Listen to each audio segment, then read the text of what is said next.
I'm Alex Morash, and let's queer up the USA View.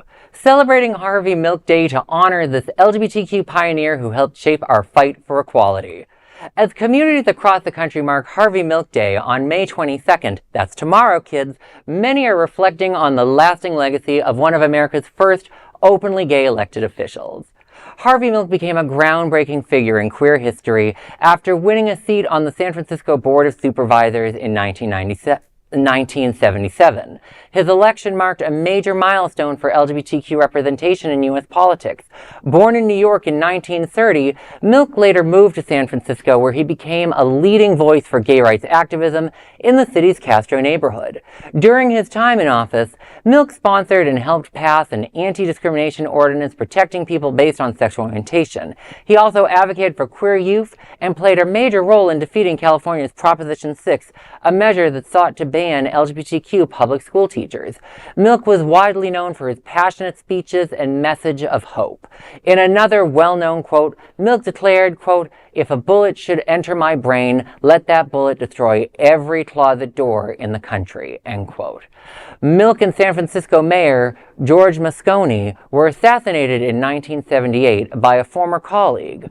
Milk was 48 years old. As we conclude today's episode, we leave you on an inspiring note by remembering Harvey Milk, a pioneer whose courage, hope, and fight for equality to continue to inspire generations across the queer community and beyond. And let me say, really and beyond, you know. I have always been a big Harvey Milk fan, so much so that there was a time when it was very in on Twitter to tweet at Grok which historical figure you most like, and according to the 22,000 tweets I had once done, Harvey Milk was the man I found the most like, and the reason why was not just the LGBTQ stuff, because he and I are both very pro-queer. I love Dick. How could I not be pro-gay?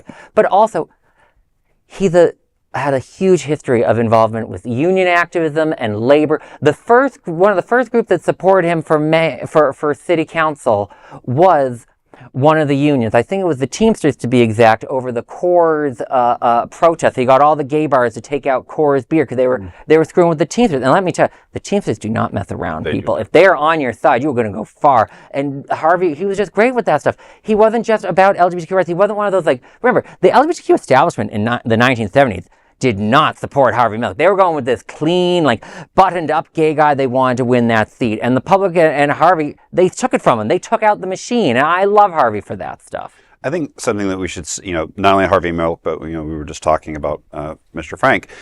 These politicians who are openly gay, yes, they are fighting for our rights as an LGBT community, but they were also fighting for the rights of their constituents at large. So it makes them more recognizable. It makes them more approachable. It makes them more loved.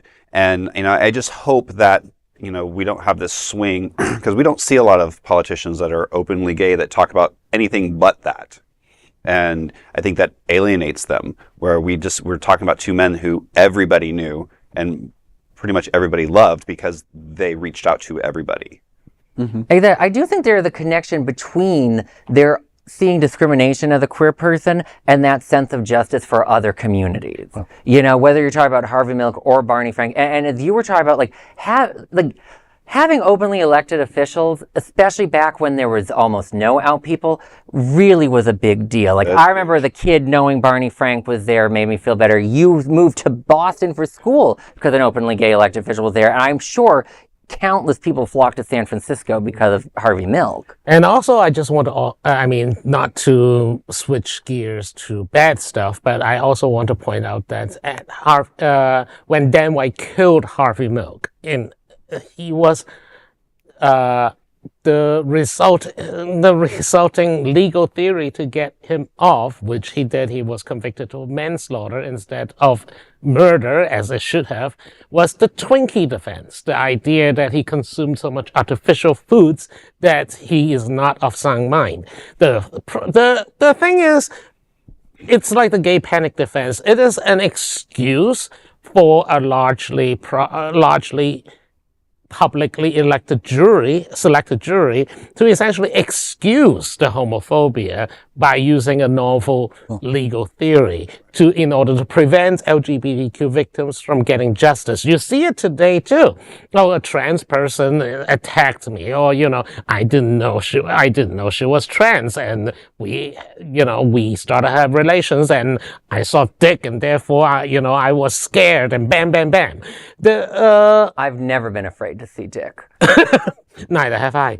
But the point is that these people are pioneers, but there's still a long way to go. We are still seeing the effects of what killed them years and decades after. When juries do injustice, there are consequences. I remember watching the Harvey Milk documentary, and people forget, after the verdict and what happened, the White Night riots. There was riots, and what people don't remember, the thing that moved me and shook me the most was the out-elected official to replace Harvey Milk. He defended those riots, and I'm like, could you imagine a politician other than Donald Trump defending a community crying out like that? They're too scared to defend people these days. But you do that stuff, communities react. The Rodney King is a similar event where if you do such acts of injustice, society freaks out, and that's what happens when you do things like the Twinkie defense.